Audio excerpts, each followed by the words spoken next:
Welcome students. कल मैंने आपको न्यूमेरिकल प्रॉब्लम्स कराई थी चैप्टर नंबर 1 की, सॉलिड स्टेट की। तो उसमें कुछ क्वेश्चंस मैंने कल करा दिए थे और आज कुछ क्वेश्चन रह रहे थे, तो वो मैं आपको करा रहा हूँ। तो पहला क्वेश्चन है आपका 1.21। वो आपसे कहते हैं gold atomic radius 0.144 nanometre crystallize in a face centered unit cell. What is the length of unit cell of what is the length of side of unit cell?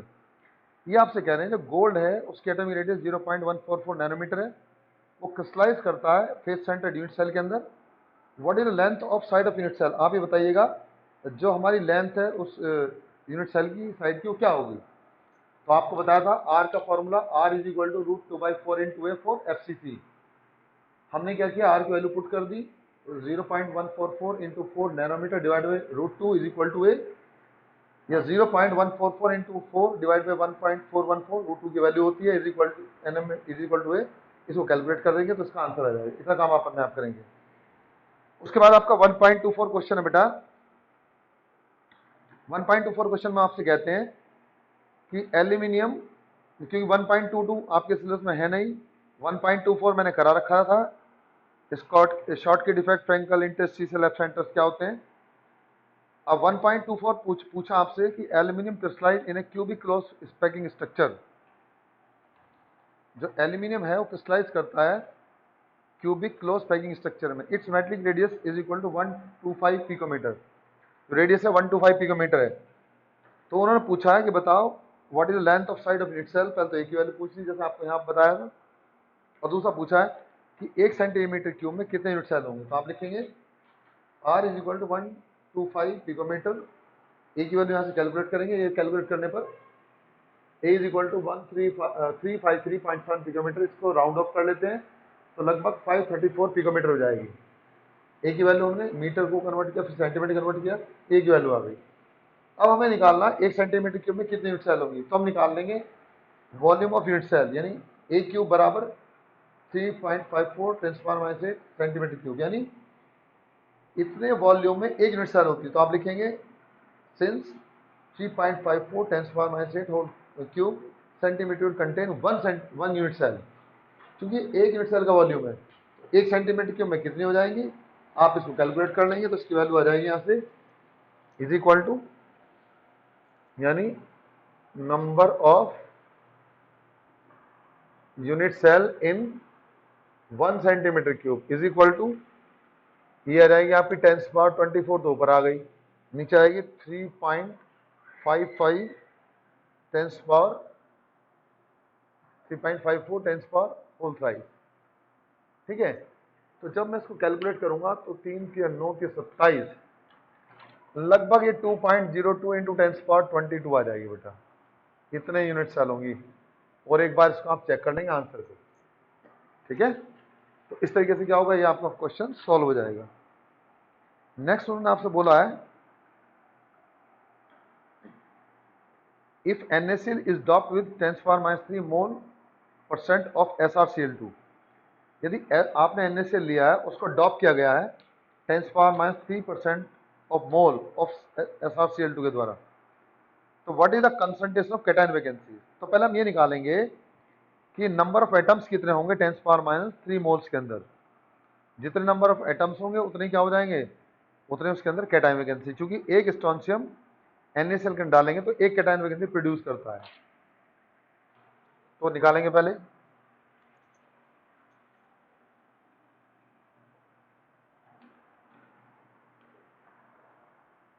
Number of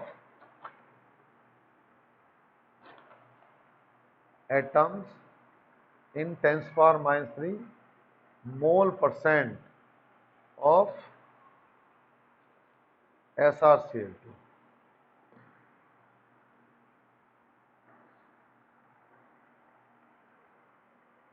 is equal to हो जाएगा आपका चलो ऐसे लिखते हैं इसको, since 1 mole of substance contain 6.022 10⁻23। कितने atoms होते हैं एक मोल के अंदर, तो 10⁻³ मोल is equal to 10⁻³ divided by 10⁻². It means 10⁻³ मोल. तो आप लिखोगे, इसलिए 10⁻⁵ मोल कंटेन 6.022 10⁻23 into 10⁻³ sorry 10⁻⁵, ये रहेगा 6.022 10⁻18 atoms. Number of cation vacancy is equal to number of atoms that would be equal to 6.022 10⁻18, यानी इतनी कैटायन वैकेंसी प्रोड्यूस हो जाएगा. ठीक है. So student, this is the end of your this chapter. तो अब आपका ये फर्स्ट चैप्टर कंप्लीट हुआ. ठीक है. अब आपको पढ़ाते हैं सेकंड चैप्टर. देखिए क्या होगा सेकंड चैप्टर में.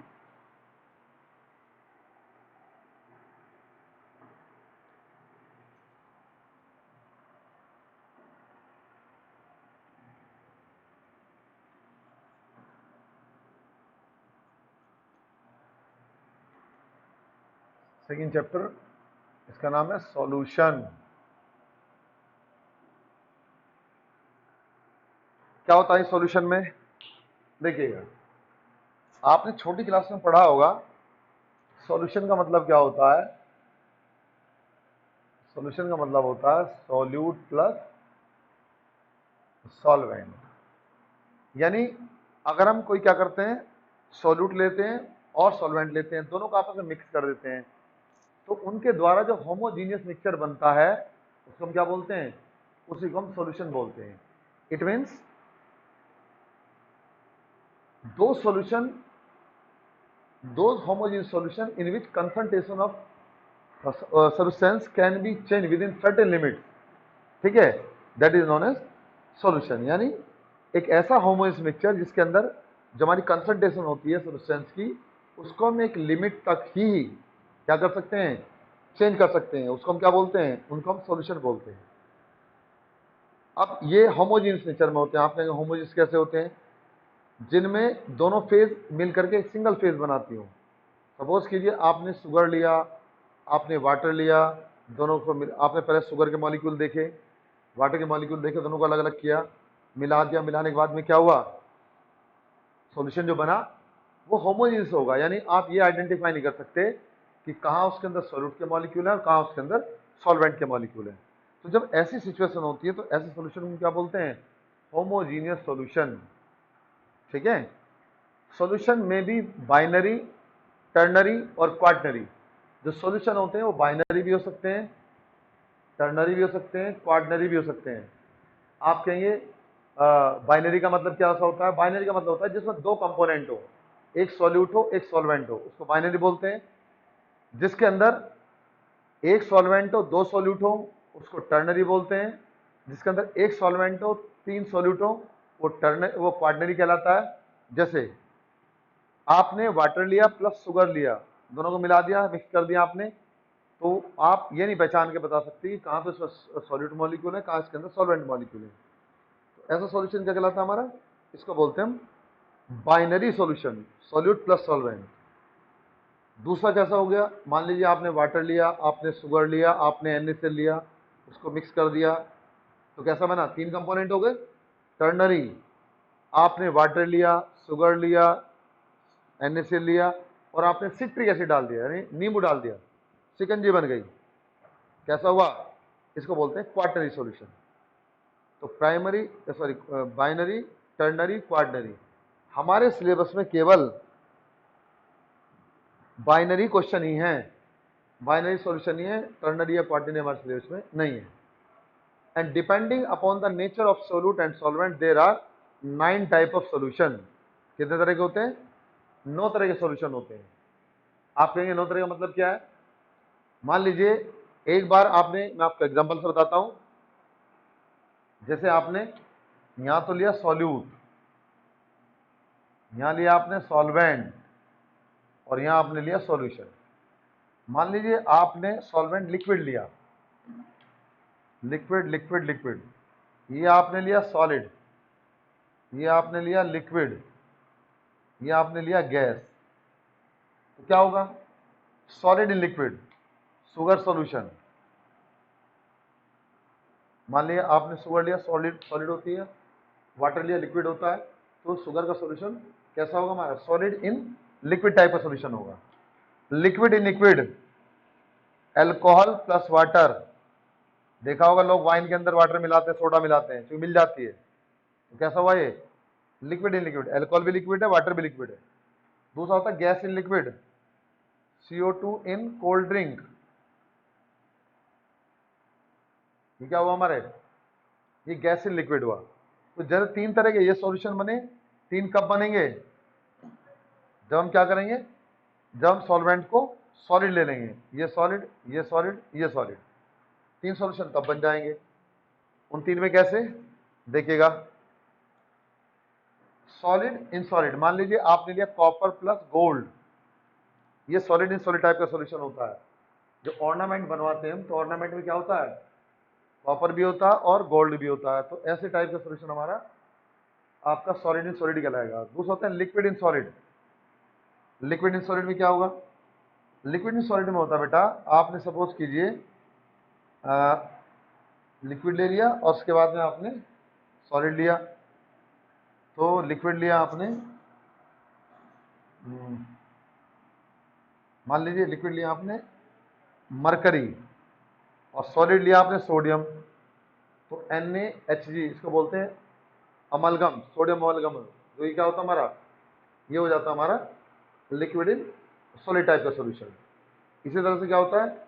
Gas in solid, gas in solid का टाइप सॉल्यूशन होता है।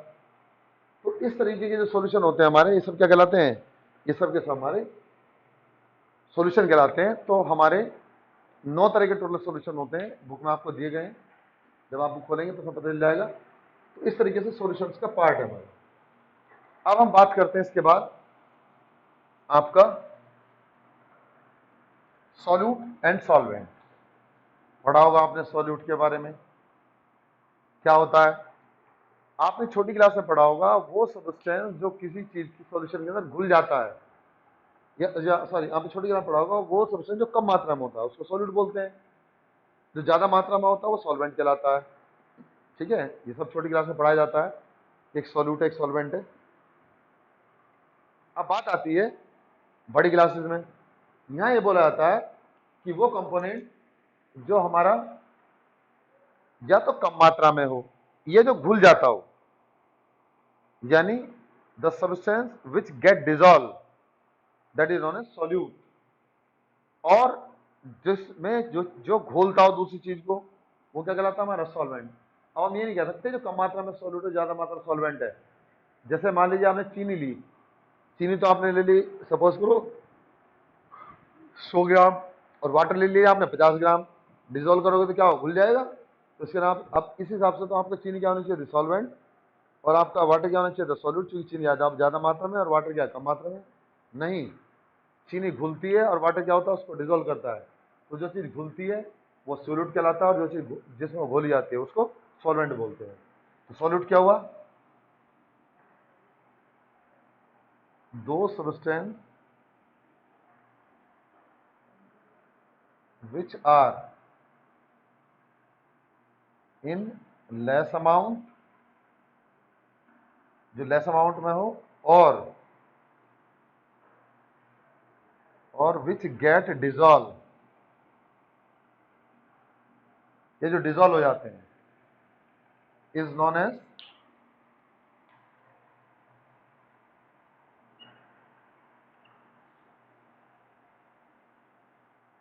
As solute. उनको हम क्या बोलते हैं? सॉलिड बोलते हैं। फॉर एग्जाम्पल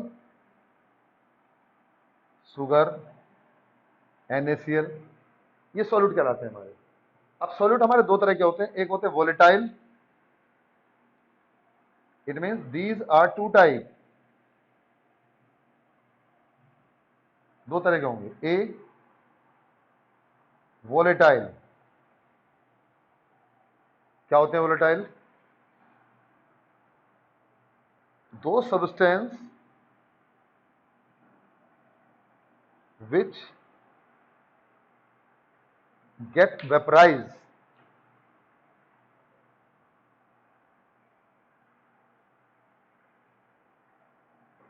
on heating, जो गर्म करने पर क्या हो जाए? वेपराइज हो जाए, इज कॉल्ड, क्या कहलाएंगे? उनको बोलेंगे वोलेटाइल।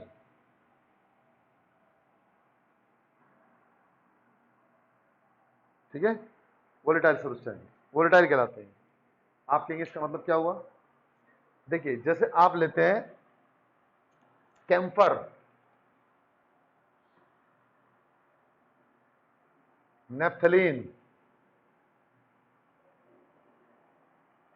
कैम्फर हुआ, नेफ्थलीन हुआ, ये सब क्या है हमारे? या एनिलीन, ये सब हमारे गर्म करने पर वेपर में कन्वर्ट हो जाते हैं, वेपराइज हो जाते हैं। अगर मान लिया आप गर्म पेंस के ऊपर नेफ्थलीन बॉल को या एनिलीन को रखोगे तो क्या होंगे? वो वेपर बन के उड़ जाएंगे, आपके पेंस के ऊपर कुछ नहीं दिखाई देगा। फॉर एग्जाम्पल, अब आप हिंदी में समझ लीजिए, जैसे मान लिया आपने एक तवा लिया, उस तवे के ऊपर आपने क्या करा? आपने कैम्फर डाल दिया, तो क्या होगा? वेपराइज हो जाएगा। या आपने एनिलीन ले ली, क्या होगी? वेपराइज हो जाएगी। तो जो सब्सटेंस गर्म करने पर वेपराइज हो जाते हो, वेपर में कन्वर्ट हो जाते हैं, उनको हम क्या बोलते हैं? वोलेटाइल। दूसरे होते हैं नॉन वोलेटाइल, ऐसे सब्सटेंस जो गर्म करने पर हमारे वेपर में कन्वर्ट नहीं होते हैं, वो हमारे नॉन वोलेटाइल्स कहलाते हैं। मीन्स दो substance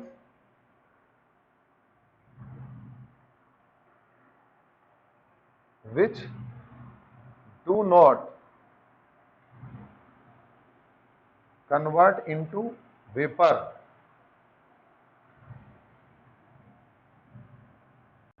on heating is called, क्या कहलाएंगे वो? Non volatile.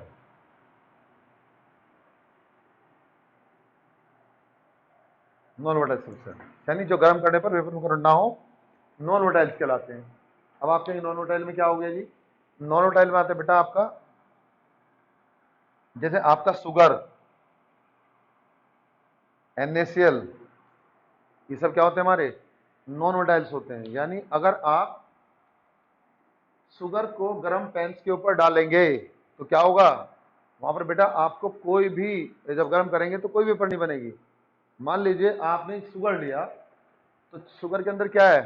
शुगर का फॉर्मूला आपने पढ़ा होगा, सब जानते होंगे। केन शुगर का फॉर्मूला होता है C12H22O11।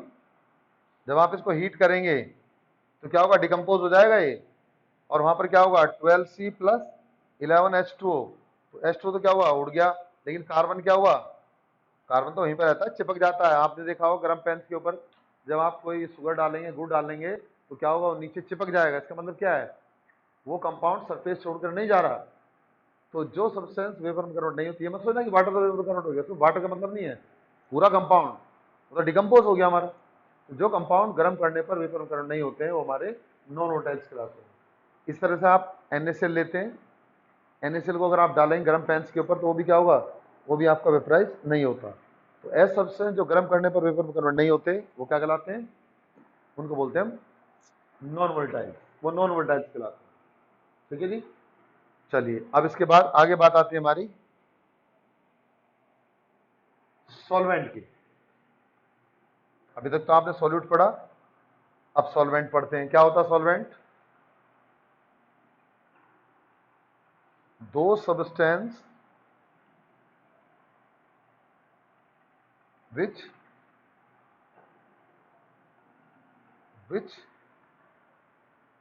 are in large amount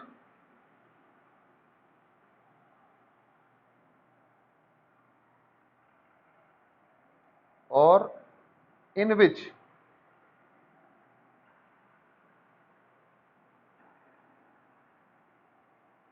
dissolution take place, जिनमें क्या होता हो? डिसोल्यूशन होता हो, इज कॉल्ड, क्या कहलाएंगे हमारे?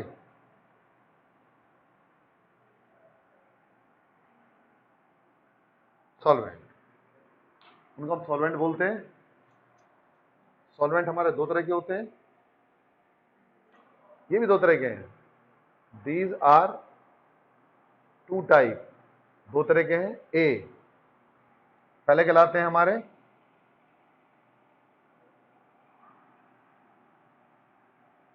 पोलर,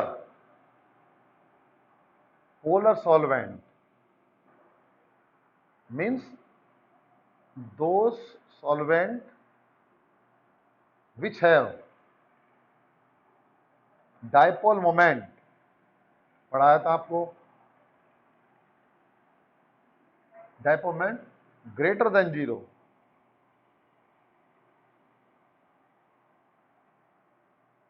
इज कॉल्ड, क्या कहलाते हैं, पोलर, उनको हम पोलर सॉल्वेंट बोलते हैं। तो ऐसे सॉल्वेंट जिनका डायपोल मोमेंट 0 से ज्यादा हो वो पोलर कहलाएंगे। सपोज कीजिए आपने क्या लिया, आपने वाटर लिया, तो वाटर में आप देखते हैं H प्लस OH माइनस, तो H प्लस OH माइनस वाला क्या है हमारा, पोलर होता है। इसी तरह आप क्या करेंगे, इथाइल एल्कोहल लेंगे, C2H5 माइनस H प्लस, तो इनका डायपोल मोमेंट क्या होता है, 0 से ज्यादा होता है। जिनका डायपोल मोमेंट 0 से ज्यादा हो, यानी म्यू पढ़ा था 11th में हमने, ग्रेटर देन 0, पोलर होते हैं। और जो पोलर सॉल्वेंट होते हैं, जनरल होता है वो लाइक डिजोल्व लाइक। इसका मतलब क्या होगा, अगर आप पोलर सॉल्वेंट लेंगे तो उसके अंदर क्या होगा, उसके अंदर हमारे आयनिक कंपाउंड डिजोल्व हो जाते हैं। जैसे आप वाटर लेते हैं तो वाटर में NaOH या NaCl डिजोल्व हो जाएगा, लेकिन अगर वाटर में आप बेंजीन डालेंगे, टॉल्यूइन डालेंगे, एसीटोन डालेंगे तो ये नॉर्मली डिजोल्व नहीं होते। तो ये क्या है, हमारे जो डिजोल्व हो जाए वाटर में नॉर्मली, ऐसा समझ लेना वो पोलर, जो डिजोल्व ना हो वो नॉन पोलर। जैसे बेंजीन हुआ, क्लोरोफॉर्म हुआ, कार्बन टेट्राक्लोराइड हुआ, ये सब क्या होते हैं हमारे, सब नॉन पोलर होते हैं, यानी नॉन पोलर सॉल्वेंट क्या होते हैं, those solvent which have dipole moment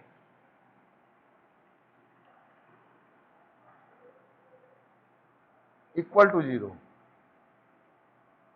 dipole moment क्या हो, इक्वल टू 0 हो,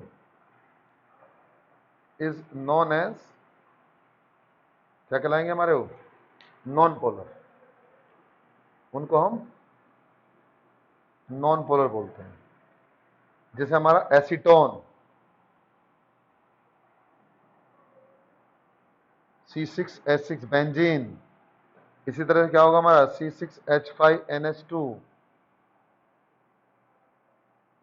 एनिलीन, ये सब क्या होते हैं हमारे, ये सब किस हमारे नॉन पोलर सॉल्वेंट्स कहलाते हैं। तो एक पोलर और दूसरे हमारे नॉन पोलर, ठीक है बेटा। तो समझ लीजिए फिर दोबारा, सॉल्यूशन क्या होता है, the homogeneous mixture of two और more component in which concentration of substance can be changed within certain limit, that is known as solution।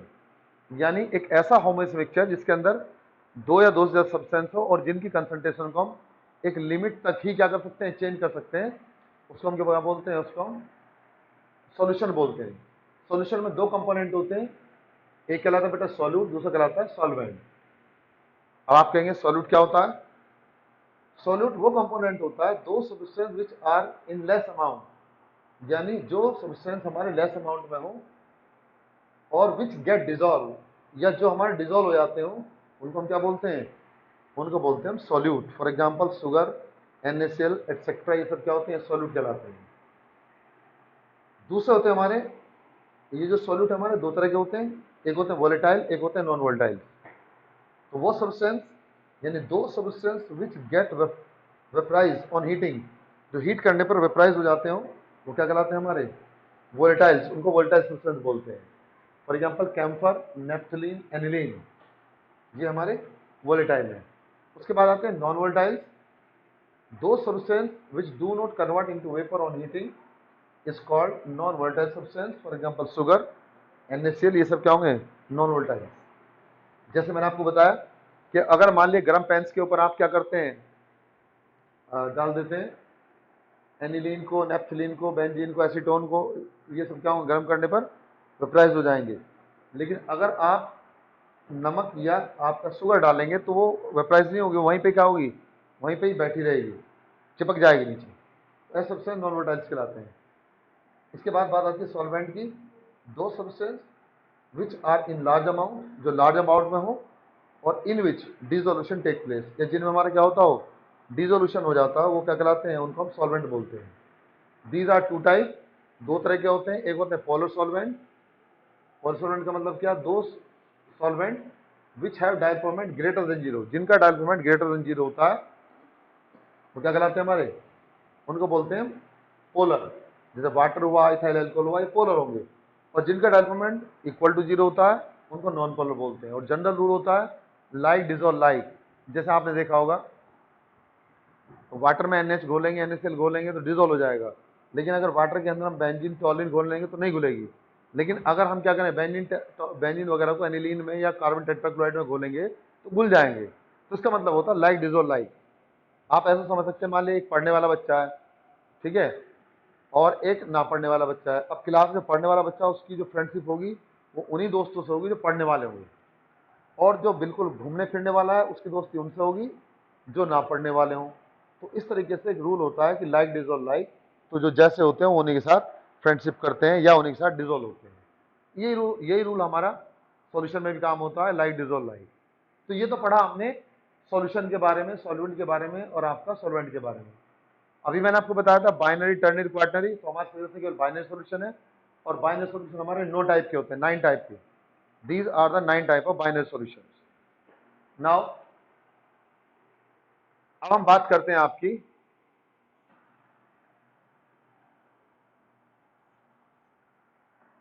Concentration of solution.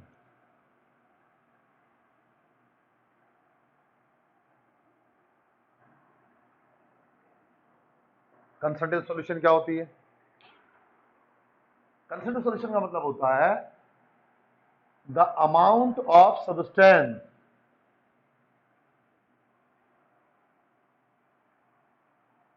Present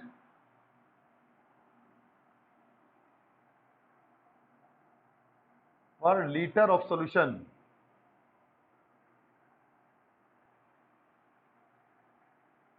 is called concentration of solution। यानी किसी पदार्थ की वह मात्रा जो 1 litre solution के अंदर प्रेजेंट होती है उसको हम क्या बोलते हैं, कंसंट्रेटेड सॉल्यूशन बोलते हैं। और इसकी यूनिट होती है ग्राम पर लीटर, इसकी यूनिट है। अब कंसंट्रेशन कुछ टाइप है, जिसमें आपने 11 में पढ़ा था मोलरिटी। यानी टाइप ऑफ कंसंट्रेशन हम क्या ले लेते हैं, नंबर 1 मोलरिटी। इसको बेटा हम इंडिकेट करते हैं कैपिटल M से। तो क्या होती है मोलरिटी? मोलरिटी का मतलब होता है the amount of the number of moles of a substance present per litre of solution is known as molarity. यानी किसी भी सब्सटेंस के जो मोल्स होते हैं वो 1 लीटर में जितने प्रेजेंट होते हैं वही क्या कहलाती है हमारी, वही हमारी उसकी मोलरिटी कहलाती है। आपने 10 में पढ़ा हुआ मोलरिटी, मोलरिटी, मोल फ्रैक्शन, ये सब क्या हमारे, ये सब के सब हमारे कंसंट्रेशन ऑफ सॉल्यूशन कहलाती है। तो मोलरिटी में अगर हम बात करते हैं, अब आप कहेंगे नंबर ऑफ मोल्स क्या होते हैं, बताया था आपको, the ratio of weight of substance to the molecular weight of substance is known as number of moles. यानी किसी पदार्थ के जितने हमारे वेट होता है और जितना जितना उसके नंबर मोल्स है, जितना वेट है डिवाइड बाई जितना उसका मॉलिक्यूलर मास है, उसके नंबर मोल्स कहलाते हैं। यानी अगर मैं आपको मोल समझाने लगूं तो क्या होगा मोल्स,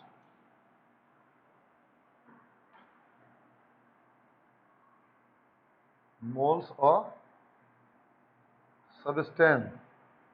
यानी ये क्या होते हैं हमारे, N से इंडिकेट करते हैं, ये होते हैं W/M, जहां W क्या है, वेट ऑफ सब्सटेंस होता है, जो सब्सटेंस हमने लिया उसका वेट, और M क्या होता है बेटा, मॉलिक्यूलर वेट ऑफ सब्सटेंस। ये मॉलिक्यूलर वेट ऑफ सब्सटेंस होता है। ये तो नंबर ऑफ मोल्स हुए। तो मोलरिटी क्या हो गई, मोलरिटी का मतलब होता है the number of moles of a substance पर लीटर ऑफ सॉल्यूशन, उसी को हम क्या बोलेंगे, मोलरिटी। लिख देंगे यहां पर इसकी डेफिनेशन क्या होती है मोलरिटी की।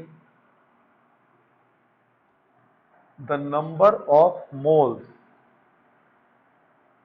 Of substance present per litre of solution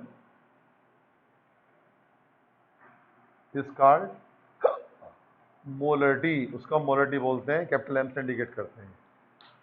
and molarity will be equal to, molarity क्या के बराबर होगी, बराबर होती है number of mole of solute divide by volume of solution in litre. उसके बाद हम क्या करेंगे, अगर मैं नंबर ऑफ मोल्स को एन बी के द्वारा दिखा दूं, बी का मतलब नंबर मोल, और वी को दिखा दूं वॉल्यूम यानी V in litre, number of moles होते हैं W B divide by M B into V in litre, या W B divide by M B into V in millilitre, और यहां पर क्या आएगा फैक्टर हमारा 1000, तो फॉर्मूला क्या बन जाएगा, molarity is equal to W B into 1000 divide by M B into V in millilitre. So this is the formula of molarity, where आपको बताया कि जहां पे क्या है हमारे, वेयर एन बी, बी का मतलब पूरे चैप्टर में ध्यान रखना, पूरी केमिस्ट्री में मैं सॉल्यूट के लिए यूज करता हूं बी और सॉल्वेंट के लिए यूज करता हूं ए। जैसे आपने एनसीईआरटी बुक में देखेंगे वहां लिखा होगा W1 W2, मैं W1 W2 यूज नहीं करता हूं, मैं एन ए और एन बी यूज करता हूं, उसको लिख देता हूं। एन बी का मतलब क्या है, number of moles of A, और डब्ल्यू बी का मतलब number of moles of sorry B, B का मतलब सॉल्यूट। उसके बाद दूसरा पेन ले लेते हैं भाई,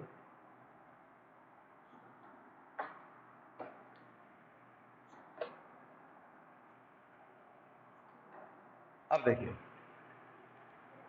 डब्ल्यू बी क्या होगा बेटा, weight of solute, M B क्या होगा, मॉलिकुलर वेट ऑफ सॉल्यूट, और उसके बाद क्या है हमारा V, volume of solution, volume of solution. ठीक है, तो इस तरह क्या करते हैं, मोलरिटी निकाल लेते हैं और इसको कैपिटल एम से इंडिकेट करते हैं, यानी ये कैपिटल एम से इंडिकेट की जाती है। अब अगर मान लीजिए वो आपसे कहता है, क्वेश्चन में आपको एनसीईआरटी के बताता हूं, वो कहेगा कि अगर हमने क्या लिया हो, क्वेश्चन है calculate molarity of 250 ml of NaH solution when 4 gram of NaOH dissolve in solution। Question है कि आप मोलरिटी कैलकुलेट करिएगा अगर आपने 4 ग्राम NaOH को डिसॉल्व किया हो 250 ml NaOH सॉल्यूशन के अंदर, तो वहां पे लिख लेंगे WB यानी वेट ऑफ सॉल्यूशन क्या हुआ 4 ग्राम, V कितना हो हमारा 250 ml, मॉलिक्यूलर वेट NaOH का निकाल लेंगे फॉर्मूले से, क्या होगा 23 plus 16 plus 1 is equal to 40। ठीक है, ये हमारे पास क्या आ गया, आपका वो आ गया। उसके बाद आपको वॉल्यूम दे रखा है, वेट दे रखा है, मॉलिक्यूलर वेट दे रखा है, तो आप क्या करेंगे, आप कैलकुलेट कर देंगे मोलरिटी। तो मोलरिटी क्या के बराबर आ जाएगी, आप लिखेंगे molarity of NaOH is equal to 4 into 1000 factor हुआ, 40 इसका मॉलिक्यूलर वेट हुआ, उसके बाद 250 इसका वॉल्यूम था, यहाँ से क्या हुआ 10 आपका 40 टाइम्स बार ये कट गया 4 टाइम, यहाँ से 10 टाइम्स कटा, क्या आएगा 0.04 कैपिटल एम, या इसको बोलेंगे मोल पर litre. Okay, so this is the questions of molarity. Thank you students, बाकी बात कल बताएंगे, ठीक है।